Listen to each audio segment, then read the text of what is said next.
What's up, guys? Rivera here, the absolute best LGBTQ comedian in the world. I know what I'm going to say isn't going to be popular anyway, but here's the deal, ladies and gentlemen. I talked about Apartment Patty the other day, and now she's come out and told her side of it. And I gotta say, I know people are gonna get upset, but I'm kinda on her side. Because I almost started to mention this the other day, but I decided to cut it out of the clip, and not for any other reason, but just it didn't fit in time-wise. But I used to live in a building that had a gate on it in Hollywood. And because there were sketchy people around, a lot of times I wouldn't let people come in. I would tell people all the time, sorry, you have to wait until the person that's hosting you gets here. You're gonna have to wait till the actual tenant comes to get you. Because sometimes people would sleep in our building, and sometimes it's not about the people that live there, like you worrying about them, because technically my neighbors, I would let them in anytime. I wasn't worried about that. But I would tell people all the time they couldn't come in, and I don't care about race when it comes to that. I don't care if you're black, white, brown like me. I don't give a fuck. If I don't know who you are and you don't have a key to that building, then you're not getting in the building. And I think that he was kind of acting like a child too, now that I think about it, the guy that was involved, because really he could have just said, all right, fine, close the door and I'll use my key fob and get myself in. Now maybe he didn't have his key fob with him and that's something he didn't want to say, but if he's a new neighbor and she doesn't know him and she's just like, yeah, I'm just not letting a stranger into this apartment building, that's just not what I'm doing. And then when she mentioned that the other lady had gotten robbed right in front of it, it's like, it's not always about race. And I know some people are going to get mad at me, and I don't care. I'm tired of people trying to act like because they're going to call you racist that suddenly means you have to completely go along with their way. There's no other way to it. There were people that watched my video the other day when I did the joke and did reverse racism and didn't even watch the video. They just clicked on it and then they right away started arguing, and I was just like, you didn't watch the video. Like, your comment doesn't match up to what I say. So obviously you didn't watch the video. I'm not going to argue with you. And so I think sometimes we need to remember that. There's somebody that got mad at me because I used the term people of color instead of saying black people specifically. And that's because sometimes I'm talking about the experience that we have as people of color in this country.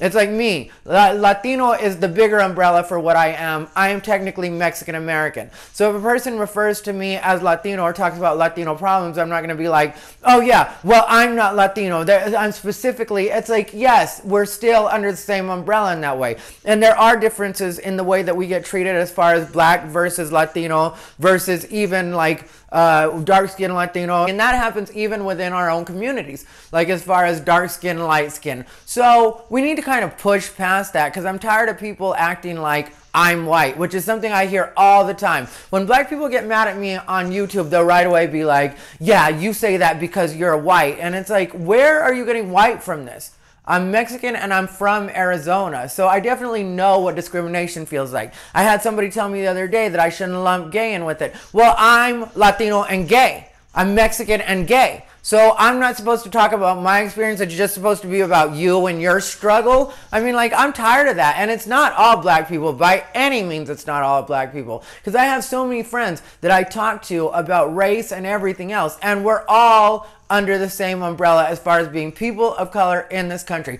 Even when it's white people, there's some white people that are really trying to get it and really making an effort to understand what it is we're going through and be better than the generations before them were. So I can't go with the everybody's an enemy type mentality, because that's not going to help where we're trying to go. So when somebody says like, yeah, maybe it's because of that specific building, maybe it wasn't racism. Maybe she did get misjudged on that. And I'm not saying he didn't get misjudged too, and I'm not saying that he shouldn't have been allowed in his apartment. I think that what the news should have asked her about is why she called the cops, because they said the cops ended up showing up at his place like an hour or half an hour after. And I think that that's something the news should have addressed. They should have been like, yeah, well, once you saw, because granted he didn't have his fob or he didn't want to use his fob, once you saw him go to his place, why did you still call the police at that point? Why didn't you just leave him alone right then? That's the question I would have had, you know, and I would have asked him too when they did the interview with him. I would have been like, why didn't you just tell her to close the door and then use your fob? You both really were acting like children in that situation. And I'm not going to take a side at that point and be like, this is racism. I'm so tired of people trying to use racism as their constant this is what I'm gonna say. It's just like, that's where we need to do better. When it comes to people of color, and yes, I said people of color. I don't care how you feel about it. If you don't like it, watch another channel. Because I am tired of people of color pretending that things are racist when they're not. Sometimes it's just like, yeah, those are just the rules. Or I don't let anybody into this building because I don't want to get robbed. I don't want my neighbors to get robbed. That's what it is.